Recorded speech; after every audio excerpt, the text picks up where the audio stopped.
એટલે તમામ આયોજકોએ મળી તાત્કાલિક વ્યવસ્થા આપણા રામજી મંદિર ચોકમાં કરી તે બદલ તમામ આયોજકોનો આ તકે હું ખૂબ ખૂબ હૃદયથી આભાર માનું છું। આ ગ્રામ સભા શા માટે? સૌ ખેડૂત ભાઈઓને ખબર છે કે છેલ્લા ઘણા સમયથી આ સરકાર દ્વારા ખેડૂત સમાજને અનેક જગ્યાએ મિત્રો અન્યાય થાય છે। ખેડૂત સમાજ એટલે અઢારી સમાજનો બનેલો ખેડૂત સમાજ છે, એની કોઈ નાત ન જાત હોય। દારૂ કે મેઘાભાઈ બોલે ખેડૂતોની એક જ નાત, જય જવાન જય કિસાન। મેઘાભાઈ બોલે ખેડૂતોની એક જ નાત, જય જવાન જય કિસાન।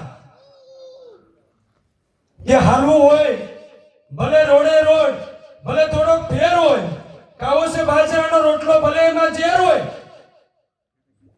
બેસવું છે એક ભાઈડા સાહેબ મર્દ સાથે ભલે આખા ગામનો વેર હોય, રાકા સાથે બેસીને પણ શું લેવાનું। ત્યારે ગુજરાતમાં આમ આદમી પાર્ટી મિત્રો, રાખી પાર્ટી ખેડૂતોનો ન્યાય, ખેડૂતોનો અવાજ